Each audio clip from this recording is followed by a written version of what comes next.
Tere taas, head TV7 vaatajad. Suur rõõm on olla siin stuudios rääkimas piibli naistest. Meie tänase naiskangelase lugu ütleb seda, et Jumala lubadused täituvad alati, isegi siis, kui me neid enam ei oota. Aga enne veel, kui me hakkame rääkima meie tänasest piibli naisest, ma loomulikult tahan tutvustada meie tänaseid vestluskaaslaseid. Ja nii hea meel on tervitada siin laua ümber Karin Raja. Aitäh! Karin, mul on nii hea meel, et sa andsid lõpuks nõusoleku, sest tegelikult ei olnud sind üldse lihtne siia saada. Aga sa oled siin. Aitäh sulle. Aitäh kutsumast. Ja Külvi, sina taas kord oled ustavalt siin laua keskel meie vestluses panustamas. Aitäh sullegi. Aitäh, meeldiv olla. Karin, ma küsin, kuidas sa ennast tutvustaksid? Ma tean seda, et kui sina nüüd hakkad rääkima, siis ilmselt päris paljud televaatajad, kes on ka, ma arvan, pereraadio kuulajad, hakkavad tähele panema ühte tuttavat tooni sinu hääles. Sa oled palju aastaid lugenud raadios sisse laste jutte ja võib-olla veel mingeid teisigi asju. Aga mis on nagu sinu see tegevus või töö või kuidas sa ennast nagu tutvustaksid, millega sa oled üldse tegelenud? Kuidas ma tutvustaksin? Võib-olla alustamegi sellest, et läksin lillepoodi lille ostma ja ei leidnud seda sobivat lille ja siis hakkasin küsima müüja käest, et mida te selle lille asemel pakute. Ja siis tema küsib, et kas teie olete Karin Raja? Kust te teate? Meil on üks taevane isa. Nii et ma olen taevaisa laps. Jah, see hääl on tõesti tuttav inimestele, tunnevad hääle järgi ära. Ja kuidas ma tutvustaksin? Nii nagu ikka. Ma olen väga armsa, väga võimeka abikaasa naine ja mul on väga toredad lapselapsed, kelle vanaema ma siis olen ja just eile tuli üks minu vahva lapselaps ja ütles, hei, pojapoeg tuli, kas sul seda punast moosi on? ja siis me läksime seda punase sõstra moosi otsima, nii et ma olen ka väga vahvate laste vanaema ja kõige rohkem meeldib mulle olla Jumala kutses. Kõige rohkem. Olla tema ligiolus. Ja nii ongi. Ma pean siia siis juurde lisama, ma ei tea, kas sina Külvi seda üldse tead, aga Kariniga oleme meie koos õppinud kõrgemas usuteaduslikus seminaris. Karin oli minu pinginaaber ja mul oli alati väga raske, sest et ta oli nagu puhas viieline. Tal olid alati kõik tööd tehtud ja ma mõtlesin, et kui Karin jõuab, pean mina ka jõudma. Et väga suureks eeskujuks olid sa mulle õpingute ajal, aga mitte ainult seda, ma tahan öelda veel. Ma olen seda varem öelnud ka avalikult, aga ma arvan, et praegu on hea koht. Me oleme palju aastaid teinud koos meie Baptisti liidus naiste tööd. Ja sina oled olnud naistetöö juht pikki aegu ja see, et mina sinna sattusin, oli ainult tänu sinule, Karin. Sa olid mulle väga suureks vaimulikuks innustajaks ja ma vaatasin sind, kuidas sina mitte ainult teenisid, vaid kuidas sina olid. Ja ma ütlesin, et Jumal, ma tahan ka seda saada. Aga kuidas sa milleski osa saad, sa pead olema selle asja juures. Ja niimoodi ma otsustasin, et ma tahan olla kaasas selle naiste teenistusega. Ja niimoodi see hakkaski minema ja pikki aastaid ja lõpuks sina oled natukene vahepeal kõrvale jäänud ja ka mina olen liikunud edasi, aga tegelikult me oleme ikkagi tagasi ka selles osas, et me saame ühiselt ka naisi teenida Eestimaal, nii et meil on väikesi kokkupuute punkte, aga sinuga sellest ajast ma mäletan Jumala võidmine, mille Jumal on sinule andnud ja mitte lihtsalt ainult need annid, vaid see süda ja see karakter on tegelikult see, mille kaudu me teenime ja see on väga mind julgustanud. Tänu Jumalale kannab nüüd tõesti tõeliselt au Jumalale, et eks tema vormib ja kujundabki meid igat ühte tõesti tema näo järele ja eks selleks on ikka läinud palju aega ka. Just. Nii ongi ja nüüd me räägimegi täna Jumala vormimisest, kujundamisest ja pikast ajast, sest meie tänane piiblinaine on Elisabet. Ja kui me midagi peaksime selle naise kohta ütlema, siis nii nagu me juba siin märksõnadest aru saime või need, kes on teadlikud sellest loost, kuidas üks eakas naine tegelikult koges ikkagi lõpuks Jumala tõotuse täitumist, Jumala õnnistust, sai selle kätte. See ei tulnud ka kergesti. Kuidas me seda lugu selle naise ootamisest ja sellest Jumala õpetavatest momentidest hakkame siis edasi viima? Ma tean, et see on väga tuttav lugu, et paljud, kes on tuttavad Jeesuse sünniga, on ka tuttavad Risti ja Johannese sünniga ja Elisabet kui tema ema on selles loos sees alati lähedalt. Aga Karin, sina oled nii hea lugude jutustaja. Ma arvangi, et võib-olla sa kõigepealt võiksid lühidalt anda ikkagi selle konteksti, et millisesse hetke või mis ajast me nagu räägime, kuhu siis sündis see Messia eelkäija, tema kuulutaja. Mis toimus sellel ajal Juudas? See oli tõesti aeg selles suhtes nagu pime aeg. Et viimane prohvetlik sõnum tuli Malaki ajal, et on tulemas Kristuse eelkäija. Ja see oli 400 aastat just, varem. 400 aastat ja on selline vaikus, on tegelikult pimedus, ongi selline periood, et sajand läheb ja ei tule Messiat. Ja jälle sajand läheb ja ikka ei tule Messiat. Ja et siis teda oodata, siis see oli nüüd see periood, kui Jumala sõnaga ütleb, et nad loobusid väga paljud ka Jumala käskude järgi käimisest. Ja seetõttu võimegi öelda, et see oli pime aeg. Et see oli abielu rikkujate aeg, nagu Jeesus ütleb, et nad olid eiranud Jumala püha seadusi. Ja ometi selle pimeduse keskel on üks abielupaar, kes siis ütleb midagi muud. Kui rahvas juba tunneb, et kas Messia on meid ära unustanud, kas ta on meid maha jätnud, kas ta on hüljanud, siis see abielupaar võtab ikkagi sellise sügavalt vaimuliku autoriteedi, ütleb ei. Ja võt sealt hakkabki see sügav narratiiv tegelikult lahti minema. Et on keegi, kes otsustab usaldada jäägitult ikkagi, kui see põlvkond ei kogenud, kui see põlvkond loobub, aga meie järgime Jumala sõna, tema käske, tema püha seadusi.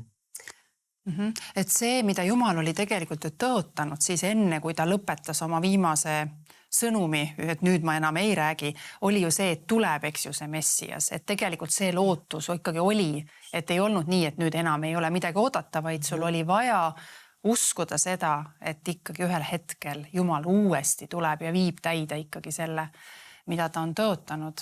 Ja siis me räägime Elisabet ja Sakarias, see abielupaar, kes olid ühed, kes ei loobunud selle asja uskumisest. Just ma mõtlen ka seda, et seda aega isegi nagu tänapäeva tuua, et sa ootad ka nagu Jumala liikumist ja ta nagu ei tule kuidagi või need igatsused, ilmselt samasugused igatsused, et millal ta tuleb. Ja samas on niisugune tõesti selline õpetlik meeldetuletus, et tasub uskuda, tasub ikkagi usaldada, et niisugune elevil õhkkond. Elevil õhkkond. Ja tegelikult on tõsi, et sellel ajal juutide seas endiselt oli tegelikult õnnistamine noortele neidudele. Kuna see oli teada, et Messia tuleb, siis oli enam-vähem, et ole sina see, kelle kaudu Messia tuleb. Nii et olid noored naised, kes hoidsid ennast puhastena põhimõtteliselt selle jaoks, et äkki mina saan Jeesuse emaks. Ja tegelikult see on ka hea nagu ette teada, et tõepoolest nad hoidsid kogu aeg seda tulukest üleval, kuigi see lootus nagu oli ka kadunud. Nii et kõik need naised sellel ajal, kõik neiukesed olid nagu selle lootusega, et aga äkki nüüd. ja muidugi huvitav, et piibel kutsub seda abielupaari ju õiglaseks, et nad, et nemad olid need, kes pidasid kõike Jumala ja tegelikult ütleb seadust, see tähendab ikkagi Moosese seadust ja mõned tõlked küll ütlevad, et lihtsalt Jumala korraldusi või Jumala selliseid sätteid, aga ei, nad pidasid kinni kõigest selleks, et olla pühad Jumala ees. Just, ja siin tulebki nagu esile, kui loed, ma olen ka lugenud tegelikult Elisabethist, lihtsalt loed, ahah, jah, nii oli, eks ole. Aga kui hakkad nagu sügavamalt uurima, kes see Jumala sõna ongi nii kihiline, täis imelist väärtust ja kalliskive, et siis sa näed, kuidas see Elisabeth, kui öeldakse, et ta on Aaroni soost, eks ole, et nad on õiged Jumalas, elavad laitmatult, et tema elu, tema käitumine, kõik see näitas, et Jumal on talle esikohal. Et see pühadus, Jumala ligiolu tunnetus, et see oli selles naises olemas. Kuigi nüüd oma keeruliste raskustega, et võib-olla tahate veel õiguse kohta midagi öelda, et see ei tähenda tegelikult seda lihtsat elu, et nüüd ma olen Jumala oma ja kuulan ja kuulun ja ootan seda messiat, aga tema elu tegelikult tabab ju teatud mõttes tragöödia. Tragöödia selles mõttes, et nii nagu siin ka öeldakse, et aga kõik on hästi, aga neil ei ole last. Ja me enam-vähem ju kõik teame seda, mis vanas seaduses tähendas seda, kui last ei ole. Ja ma olen imetlenud seda naist, et kui pikka aega ta elas ikkagi üle seda sosistamist võib-olla, et mis õige ta saab olla, kui tal ei ole last. Et Jumal ei soosi selliseid, et niisugused arvamused ju seal olid. Et see on Jumala needus tegelikult, mitte lihtsalt see, et Jumal on sust mööda läinud ja unustanud sulle anda viljakuse, vaid et sul peab olema mingi patt, mida juudid uskusid. Ja samas, eks ju, kui piibel veel seob need kaks asja väga ilusasti, vaadake siin kokku, et nad mõlemad, ta ütleb, olid õiged Jumala silmis, elasid laitmatult kõigi käskude nõudmiste järgi, aga neil ei olnud last. Nagu need kaks asja on peaaegu kokku niimoodi pandud, et need asjad saavad ikkagi koos eksisteerida. See ei ole nii, et see on alati Jumala needus, aga ometi ühiskond tõenäoliselt ja kogudus, ma arvan, võis neid vaadata mingis kohas ikkagi sellisena ka, et miks teil siis ei ole. Ma arvan, et seda konflikti võisid Elisabeth ja Sakarias enda sees pidevalt kogu aeg, ma usun, läbi protsessida. Ja kas ei ole huvitav, et see on nii tihti läbi piibli, ongi niimoodi, et see naine või see sugu, kes on valitud, peab ime läbi alguse saama.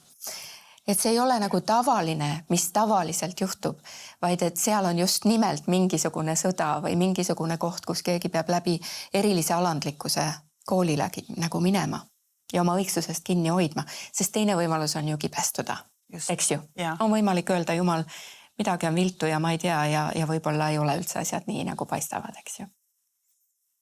Ja kui vaadata, ütleme, et Elisabeth, kui nad tuli Aaroni soost, nad elasid seal templi lähedal, ta käis seal teenistustel ja ta oli tuttav selle Jumala sõnaga. Ja no ei saa olla, et ta ei ole teadlik Saarast, Rebekast, kõigest, et ta pidi lugema seda. Ta pidi otsima endale ju ka mingit kindlust, mingit toetuspinda. Et nagu sa ütlesid, et see on nagu läinudki läbi, eriti vana testamendist läbi. Ja samas on Jumal nagu haaranud just need inimesed oma lunastustöösse. Et see on niivõrd vägev ja niivõrd võimas, kuidas Jumal sekkub kõige lootusetumates olukordades, kus ta toob lootuse sinna, kus lootus tegelikult ei ole. Ja eks Elisabethki koges seda. Muuseas, Elisabethi nime on ju ka, et Jumal on absoluutselt ustav. Ta on täiuslik Jumal. Et selline usaldus ja selline usk, et see on julgustuseks. Jumal on tõotanud, Jumal on see vande Jumal, ustav Jumal. huvitav on see, et ta oli ju Aaroni, eks ju, soost ja Aaroni naise nimi oli ka Elisabeth ehk Elisheva, nagu nad originaalis ütlesid. Ja sama asi, sul on see Jumala tõotus, mis on jah ja aamen sinu elu peal ja ometi su silmad, eks ju, seda ei näe.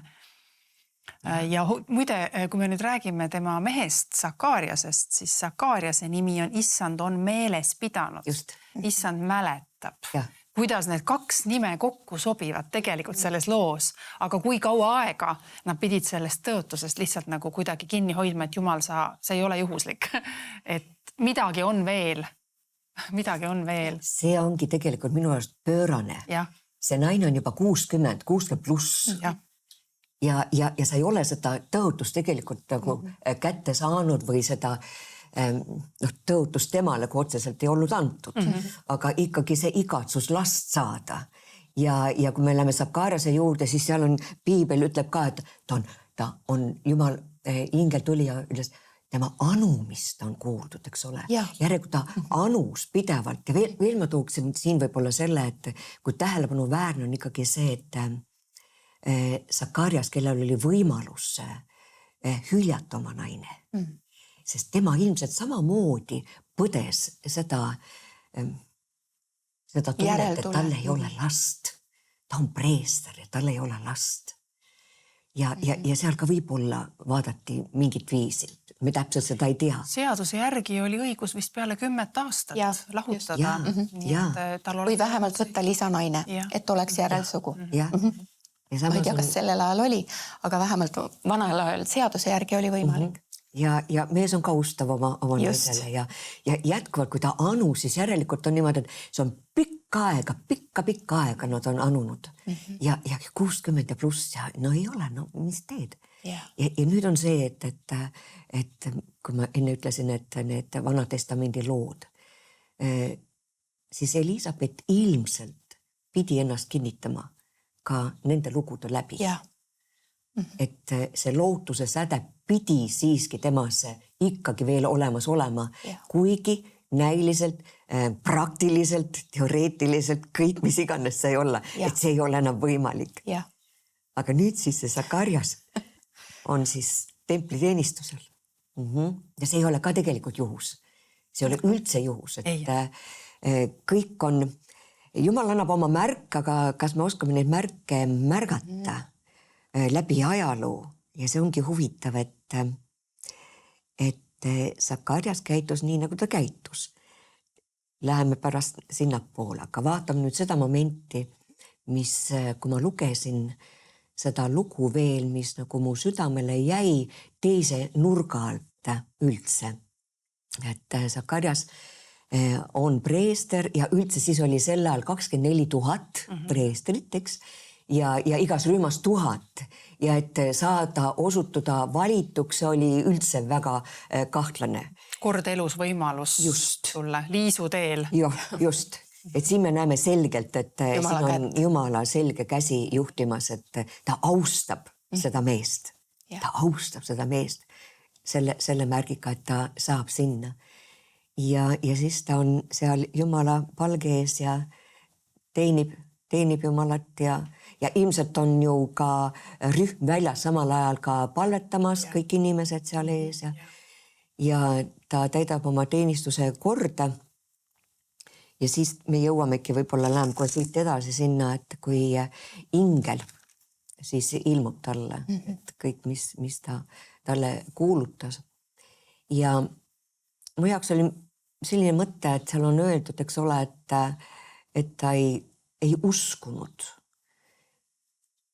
Ingel tuleb ja ütleb, et sul saab olema poeg, keda ta on anunud, keda ta on palunud pikkade aastate jooksul ja nüüd, kui Jumal ütleb, et sul saab olema poeg ja siis ta korraga ei usu. Et mu jaoks oli mitmeid küsimusi, et see uskumine ja uskmatus on üsna tihedalt üksteisega läbi põimitud. Ja ütleme nüüd, kui oluline see on, kui me saame veel edasi minna selles loos, et selle tõttu ei saanud ta anda edasi preestri õnnistust. et ta jäi pärast, kui ta tummaks. välja tuleb, eks ole. Ta jäi tummaks. Jah. Ta ei uskunud seda. Ja Gabriel see on, et on Jumala mees, kes tuleb Jumala juurest, kes toob sulle teate, aga sa ei usu ja ta jääb selle tõttu tummaks. See on karistus. Et miks nagu omada sellist karistust?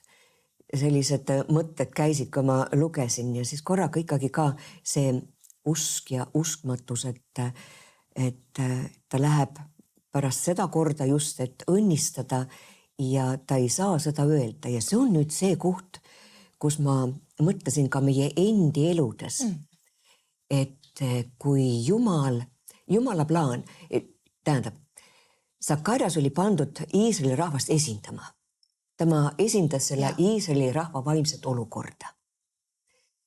Ta palvetas ja nüüd Jumal, ma loengi lausa selle ette ka, et siin ta palvetas või andis üldse preestritele selle korralduse, et õnnistussõnad.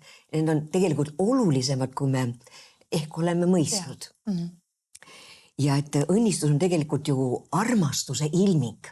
Et see rahvas kuulub mulle, ma tahan selle armastuse kinnituse anda neile ja siis ta ütleb, räägi Aaroni ja ta poegadega ning ütle, õnnistades Iisraeli lapsi, öelge neile nõnda. Issand, õnnistagu sind ja hoidku sind. See tähendab, et ma tahan olla sinuga, ma tahan olla sinu elus. Ja issand, lasku oma pale paista sinu peale ja olgu sulle armuline. Ja issand, tõsku oma pale sinu üle ja andku sulle oma rahu. Et õnnistus on Jumala väeavaldus. Ja vot sel hetkel see õnnistus jäi saamata rahval. Ja see on see mõte, mis ma tahaksin öelda, et kui palju äkki me enda eludes, kui Jumal annaks meile ja annab meile midagi öelda ja uskmatus tabab meie mõtteid ja meeli. Ja me jätame selle ütlemata ja Jumala rahvas ei saa kätte seda õnnistust. Mis õnnistust? Nad ei saanud teada sel momendil, et on tulemas, on sündimas keegi Johannes, kes on messia eelkäija. Nad ootasid seda õnnistust. Aeg on tulnud. Jah. Ja see jäi nagu kätte saamata. Et selline mõte just, et paralleelselt nagu oma ellu tuues, et millises rollis me tegelikult oleme, kuhu Jumal on meid asetanud. Just. Et siin tuli väga teravalt esile see, kui ta ütleb Sakarias, et ma olen ju vanamees ja mu naine on eakas ja tema ütleb, aga mina olen Gabriel, kes seisab Jumala ees. Mitte miski pole võimatu Jumalale, et siin sa peaksid nagu ümber mängima oma uskmatuse ja mõistma seda, et Jumalal on kõik võimalik, eks ju. Aga see oli väga nagu teravalt paika pandud lause Sakariasele ja nüüd öeldaksegi tihti peale, et Jumal pani ta keele kinni selle jaoks, et ta ei saaks rääkida uskmatuse sõnu üle rahva, mis oleks selle asja ümberpööramine peaaegu 180 kraadi vastupidiselt sellele, mida Jumal oli plaaninud. Just ja siin ma ka just mõtlen, eks ole, et siin oligi nüüd see arm ja õnnistus, et kui meie, Vaikus. Kui meie ei täida, aga ta paneb siiski oma armu selle üle. Jah. Ma toon veel ühe mõtte, ma mõtlesin, et kui Sakarias seal palvetas, see oli ääretult püha hetk. See oli hirmutav hetk, eks ole, sellepärast, et läksid sisse 3 preestrit, kes tegid seal oma toimingud, 2 tulid välja, 1 jäi sinna teenima, suitsutus altarile seal, eks ole, ja palvetama oma rahva pärast ja teised, kes väljas põlvili või kuidagi vaikuses palvetasid, ootasid, eks ju, kas Jumal halastab meie peale, sest et ta palvetas ilmselt oma rahva eest. Ta ei palvetanud oma isiklikke palveid. Ma arvan, tal ei olnud mõtteski oma enda mured, sest et ei teadnud ja ka kunagi, kas sa eluga sealt välja tuled. See preester võiski Jumalale mitte meelepärane olles, ta võiski seal surma saada. Ehk siis see oli ikka tõeliselt püha hetk, eks ju, kõigi jaoks.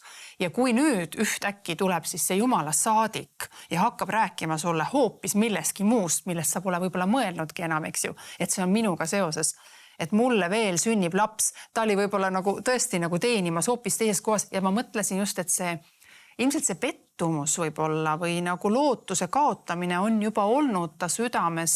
Mingi aeg ma jätsin selle palve sinna juba. Arvata on, et ta enam ammu võib-olla ei olnudki palvetanud poja pärast nüüd nendel aastatel, kus ta juba oli ikka väga eakas, eks ju. võis olla, et see jäi sinna kuskile kaugesse aega, kus ta oli anunud ja nüüd see oli maha pandud, ma jätsin selle lootuse sinna juba maha, las ta olla nüüd Jumal seal. Ja nüüd ta tuleb ühtäkki, et võiski olla see hetk, kus ta nagu ei suutnud kohe alistuda sellele ja usus nagu vastu võtta. Et see tundub olevat inimlik, aga samas me näeme, et kui vaadata seda Maarja lugu, kes reageeris nagu hoopis teistmoodi, siis see on õppetund. Ja see on ka, et see on see füüsiliste silmadega vaatamine nüüd nendele olukordadele, füüsiliste meeltega, et me vaatame, eks ole, et siin on õppetundi meile kõigile selles suhtes, et jah, Jumalal on siiski võimalik midagi täiesti pöördumatut teha. Ja siis, kui sa enam ei oota võib-olla isegi, et see on see koht mitte kunagi lõpetada uskumast, et Jumal on ustav. See ongi, see narratiiv ongi nagu tugevalt sellele just, et see on nagu Abrahamis loos, eks ole, et kui Saara naeris, et kas see on võimalik, siis siin selles loos on Sakarias ütleb, eks ole, kas see on võimalik. Aga taas nagu meeldetuletus, et kõik on võimalik. Me saame võib-olla siin veel sellest võimsast tunnistusest rääkida. Aga nüüd see ime ikkagi juhtus ja me näeme, et Elisabeth on jäänud lapse ootele.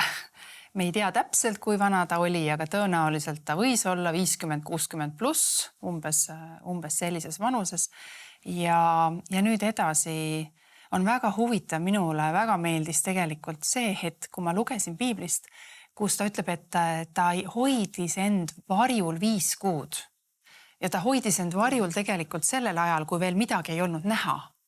Mida tegi Elisabeth sellel ajal, kui ta sai teada, et minuga on nüüd see ime juhtunud? Et miks ta võis olla, kas ta oli Jumala ees otsimas, palvetamas, sellel ajal, sellepärast, et tal ei olnud vaja ju varjata oma kõhtu veel sellel ajal. Seal oli mingisugune muu tegevus, mida ta, ma arvan, Jumala ees tegi kõik need esimesed raseduse kuud. Ta ütles, et issand on mulle teinud neil päevil, mil ta mu peale vaatas, et võtta ära häbi, mis mul oli inimeste silmis. Ma arvan, milline tänu, milline juubeldus võis olla nende kuude jooksul, mida ta oma sisse nagu kogus. Ja kogu selle pildi nüüd selgeks saamine ilmselt ka, et kuhu ma nüüd olen sisenemas, millisesse loosse. Ja kui tõesti see tõotus on tõsi, nagu ingel ütles, siis peab siia ka ju tulema see Messias. Just. Ja see Messiase sünnilugu tuleb tegelikult väga lähedalt siia juurde. Meil saavad küll olema eraldi saated Jeesuse sünnist ja Maarjast, aga täna me saame kokku põimida nagu ka seda, kuidas Elisabeth last oodates koges seda erilist hetke ja kohtus siis ka juba oma Messiaga sellisel kujul. Vanadel aegadel muidugi hoitigi rasedust saladuses, küllaltki palju oli ikkagi neid ka, kuidas siis öeldakse, laste raseduse katkemisi, eks ju.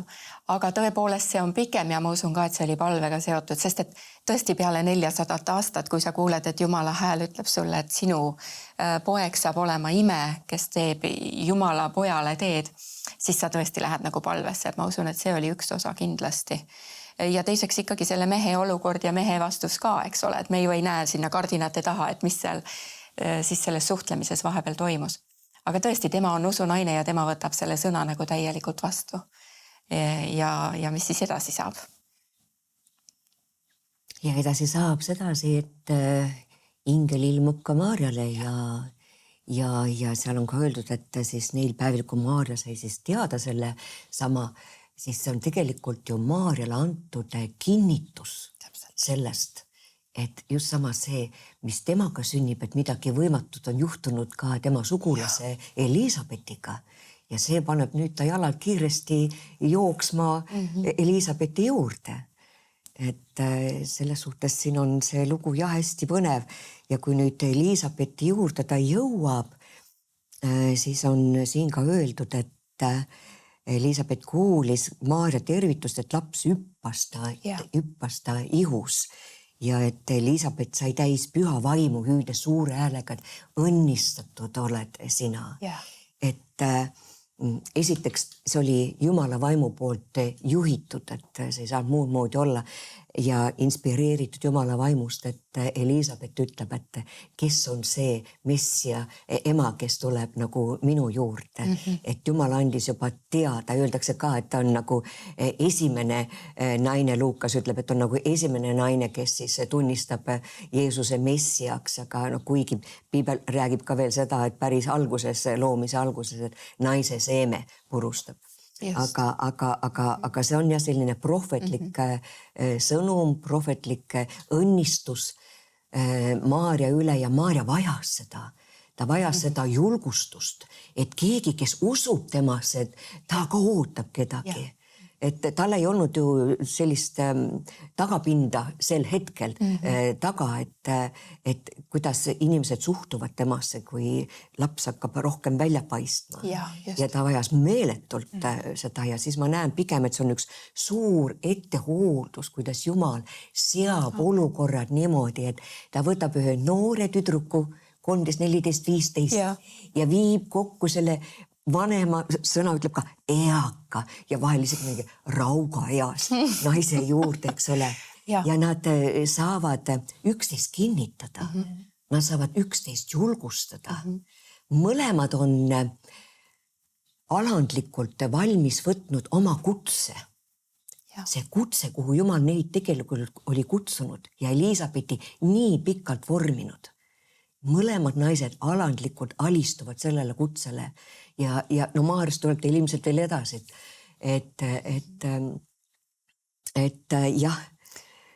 Üks huvitav asi on see, jah, tõesti nagu see sõna hüppas, ei ole mitte see, et et laps pani jalaga, vaid ta nagu rõõmustusest või äratundmisest hüppas, mis on muidugi täielikult omaette teema, et ema üsas olev beebikene on võimeline ära tundma vaimulikult messia. Et see ei olnud mitte ainult, et Elisabeth teadis prohvetliku vaimu läbi, mis talle oli tõesti sellel hetkel antud, vaid ka see väikene beebi. Aga teine huvitav mõte on, mis nagu mul tähelepanu tõmbas. Maarja ja Elisabeth on küll omavahel sugulased, aga nad on erinevatest suguharudest, mis tegelikult omavahel tavaliselt niimoodi kokku ei puutunudki. Nüüd, kuidas võib küsida, et kuidas see siis võimalik on, et nad olid sugulased, aga nagu ei olnud samast suguharust, on siis, et ema kaudu sa võisid olla täiesti sugulane, sul võisid õed olla näiteks emad, eks ju, kes on omavahel õed, aga isa poolt jooksus siis see suguharu, joon. Nüüd Jeesus ise tuleb ja toob kokku siis seaduse ja armu või selle messia ja päästja. Ja vot sellel hetkel need kaks beebid said kokku. Täpselt samamoodi. Üks oli Juuda soost, teisne oli Leviidide soost, eks ju, Aaroni soost. Ja esimest korda tuli maailmale võimalus, et seadus ja Jumala seadmised ja õige elu tuleb armu läbi. Et tegelikult seal toimus vaimulikult mingisugune selline säde, mingi selline lootus, mida mitte kunagi ei olnud. Seadus oli alati, kui sa nii teed, siis on kas surm või mingisugused ohvrid, mida sa pead tegema. Sa ei saa nagu sellest süsteemist välja. Ja nüüd tuli korraga messia, kellele öeldi, et tema on suurem kui on Mooses, tema on suurem kui on Taavet, tema on suurem kui kõik kuningriigid, tema saab valitsema üle kõige ja need beebid võt sellel hetkel tunnevad teineteist ära. Ja see on meie pärand nagu. Ja mõtle, kui huvitav, et see oligi nende naiste kutsumus, sügav kutsumus. Olla lihtsalt kanda ühte last. Olgu see julgustuseks mõningatele naistedele, emmedele, et ei ole mingi eriline kutsumus, kui see lapse sünd juba, aga tõesti, et Jumal on haaranud need kaks naist sinna oma päästetöösse. See on võrratu. Ja siis Elisabeth veel ütleb ka, et sa oled õnnistatud, et mis see tähendab, see õnnistatud olemine. Jagame seda mõtet, mis see tähendab, et ma tean, mul on siin isegi endal ükskord, kui ma seda ammu juba ka olen punasega lausa alla tõmmanud, et õnnistatud on naine, kes on uskunud, et läheb täide see, mida Jumal on öelnud. Et õnnistatud ongi Makarios, et see on, et sa lased Jumalal elada oma Jumala elu enda sees, et see on see õnnistus, et Jumala tahe, Jumala eesmärk saaks tulla esile. Ja need naised alistusid alandlikult. sellele kutsele. ja kindlasti jälle me räägime sellest, et mida Maarja nagu Kristuses üldse kujundab ja esindab ja kuidas on. Aga nüüd siin Elisabeth ütlebki sõnad, mida tänapäeval ju paljudes konfessioonides öeldaksegi, et Maarja on see õnnistatud naine, eks ju, et tõepoolest generatsioonide kaupa oodati, alates Moosesest. Moosesele öeldi, et sinust kõrgem prohvet tõuseb. Jumal ise ütleb Moosesele. Ja kogu aeg on sägamine olnud. Ja nüüd, kui tema ütleb, siis ta tegelikult ütlebki, sa oled messia ilmale tooja. Ta ütleb seda, mis ainult vaimu läbi sai olla ilmutatud. Me küll õnnistame teineteist täna ka, aga see ei tähenda seda, mis see sellel hetkel tähendas. Nii et väga suur osa nagu... Ja. See õnnistatus, see tähendab tegelikult selles suhtes ka, et ta inspireeris. Ta julgustas, on üks tugev julgustus, ka prohvetlikud inspireeringud on julgustuseks. Võib-olla hetk tagasi, et Maarjale, kuidas ta vajas seda julgust olla selles kohas, et ma julgen edasi liikuda, võtta vastu ja välja kanda seda kutset. Ja siin piibliloos me näeme, kuidas sellest õnnistatusest, mida Elisabeth oma vanusesse välja jagas, tõi kiituslaulu Sakariase huulile, tõi Maarja huulile, et kui Elisabeth oleks ka selle jätnud ütlemata, siis ei oleks ka vallandunud see õnnistus ja see kiidulaul. Et väga oluline just see väljaütlemine, see, mida Jumal on sinu südamele vannud. Ja, see on küll.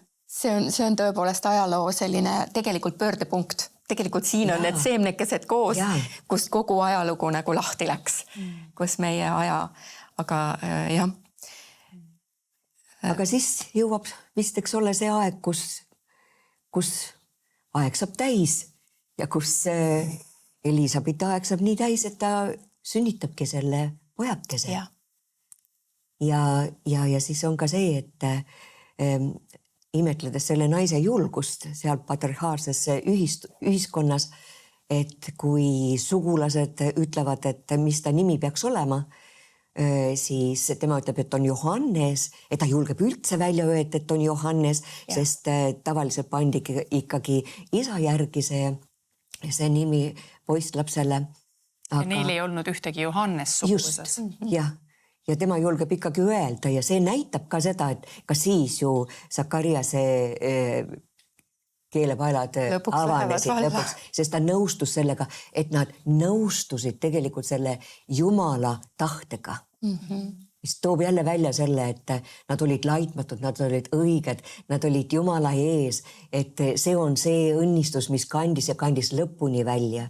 Muidugi päris lugu me ei tea, kuidas Elisabeth edasi läheb selles kõrges eas, kus ta oli. Seal on omad legendid. Aga igal juhul on ta väga vapustav naine, keda ma varem nagu ei osanudki tunda.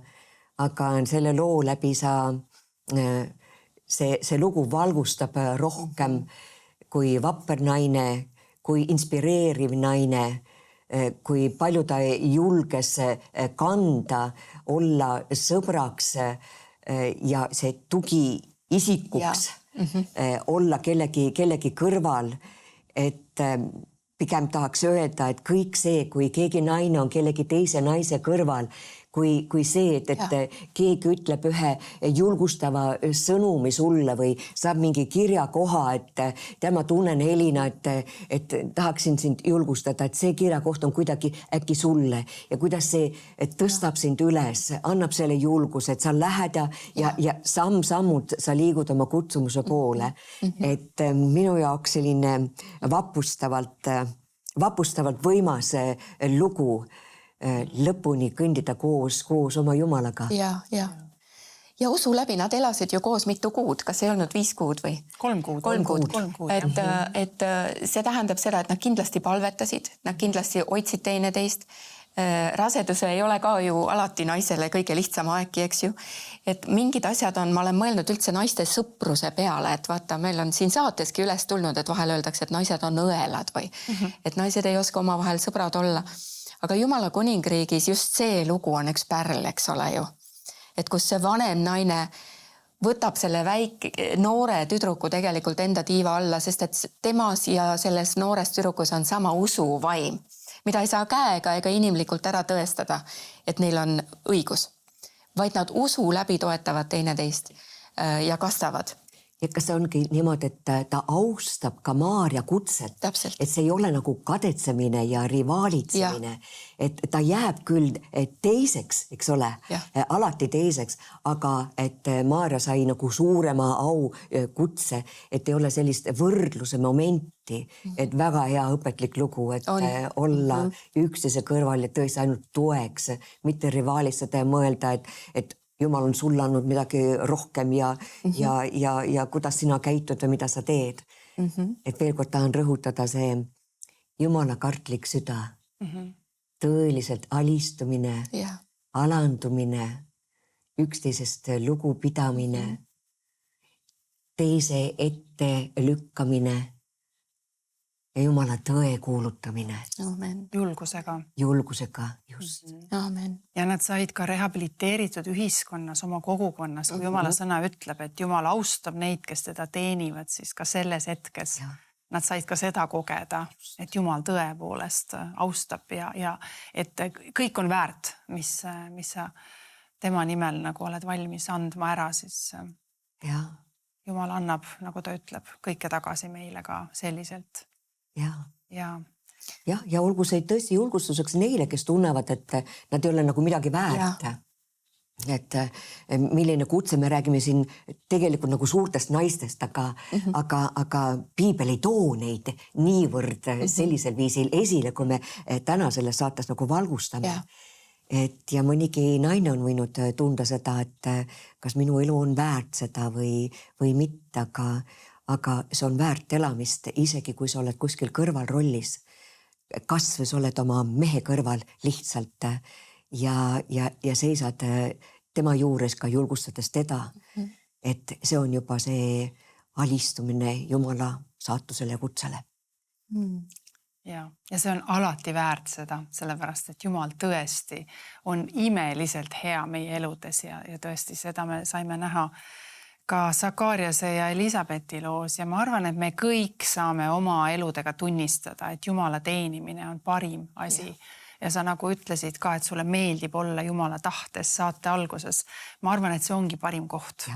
Ja me nägime, et see tõesti tõi selle tasu ka selle vana paari ellu ja mitte ainult nende ellu, vaid et kogu maailm sai õnnistatud nende ustavuse läbi.